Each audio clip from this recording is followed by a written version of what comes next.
The most dangerous phrase in the corporate dictionary is "we are a family." It is a phrase designed to lower your defenses and to blur the lines between professional obligation and emotional devotion. It suggests that there is a safety net beneath you and that unconditional love exists within the walls of a profit margin. But this is a comfortable lie we tell ourselves to survive the cold reality of the workplace. We crave connection so deeply that we often mistake proximity for intimacy, and we mistake the person who controls our paycheck for a person who protects our heart. The truth is that power creates a divide that no amount of Friday night drinks can bridge. You cannot be true friends with someone who holds the keys to your survival, because friendship requires equality, and there is no equality when one person can fire the other. This is the story of James, a brilliant creative director who forgot the physics of power. He believed that the bond he shared with his boss was stronger than the bottom line, until the day the bottom line demanded a sacrifice, and he found himself on the altar. James worked for a rapidly growing advertising agency in the heart of the city. It was a place of exposed brick walls and ping-pong tables and open-plan desks designed to foster collaboration. His boss was a man named David. David was not the stereotypical tyrant in a suit. He was charismatic and relaxed. He wore jeans and sneakers. He drank craft beer and listened to indie rock. He was the kind of boss who sat on the edge of your desk and asked about your weekend with genuine interest. James and David clicked immediately. They shared a similar sense of humor and a similar vision for the work. They spent late nights in the office ordering pizza and brainstorming campaigns fueled by caffeine and ambition. They felt like partners in crime. They would complain about the difficult clients and make fun of the out-of-touch owners of the agency.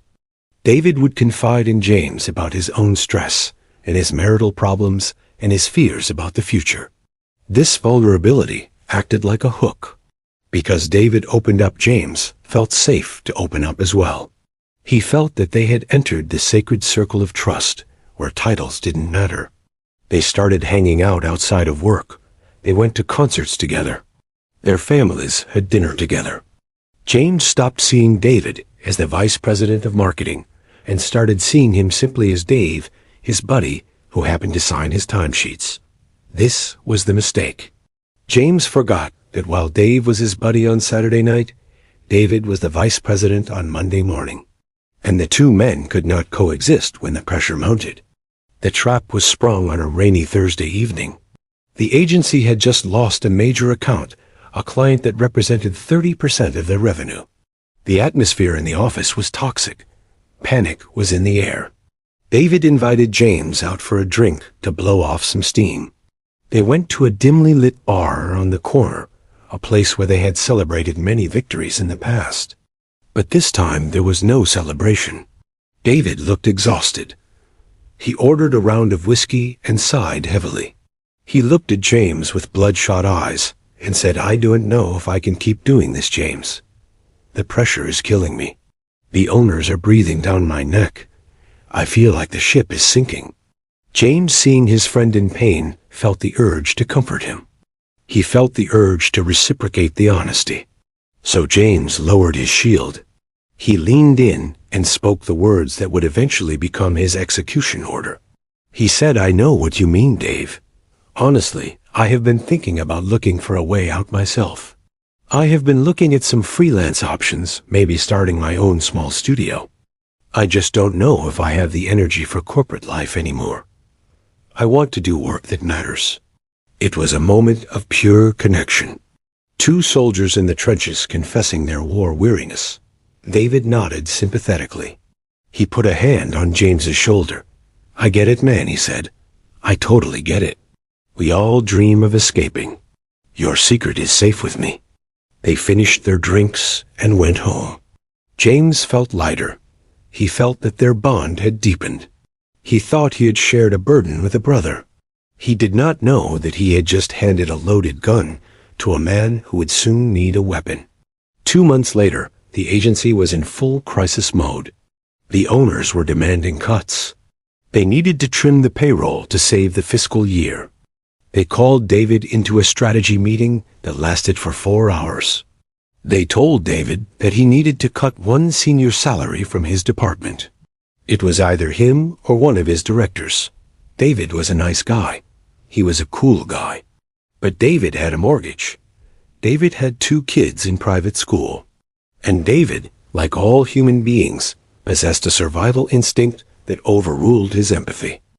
When David looked at the spreadsheet, he saw the names of his team. He saw James, and he remembered the conversation in the bar. He remembered the confession. In that moment, the information shifted from a shared secret to a strategic asset. David did not want to fire James. He liked James, but he needed a justification. He needed a reason that would satisfy the owners and protect his own conscience. He needed to believe that he was doing the right thing for the company. So he convinced himself that James was already 1 foot out the door. He convinced himself that he was doing James a favor by pushing him towards the freelance life he dreamed of. He rationalized the betrayal until it looked like effective management. The meeting with James was short. It was not held at the bar. It was held in the sterile glass conference room. David sat at the head of the table.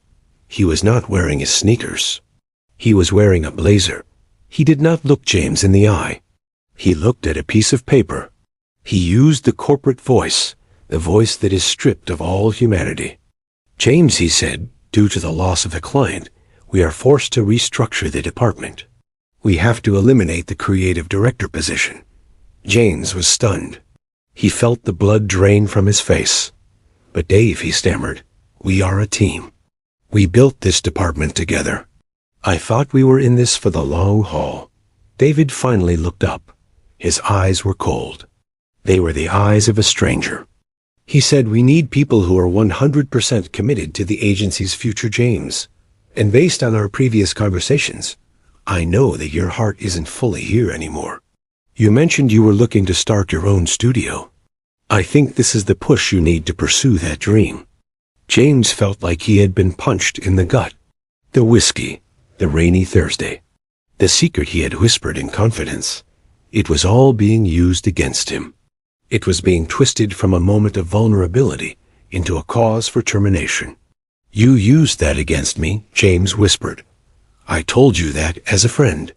David stiffened. He straightened his papers.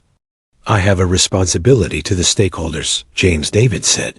I have to make decisions based on what is best for the business.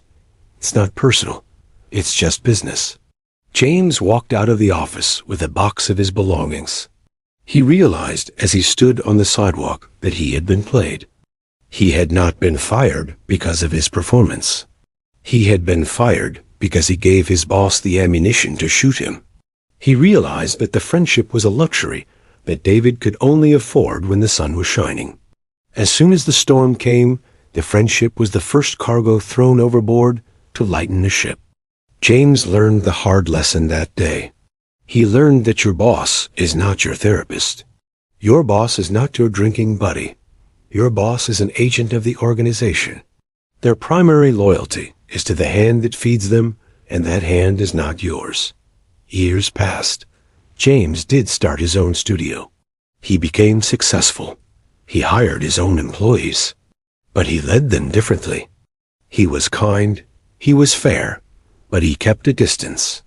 He did not go out for drinks on Thursday nights. He did not ask them about their deepest fears. He respected their boundaries, and he kept his own. One day he ran into David at an industry conference. David looked older. He looked tired.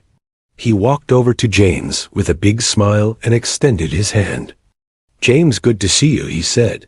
No hard feelings, right? We had some good times. James looked at the hand. He didn't take it. He smiled a polite, distant smile. The smile you give to a vendor you don't intend to buy from. I learned a lot from you, David, James said. I learned the most important lesson of my career. And for that, I thank you. James walked away, leaving David standing with his hand in the air.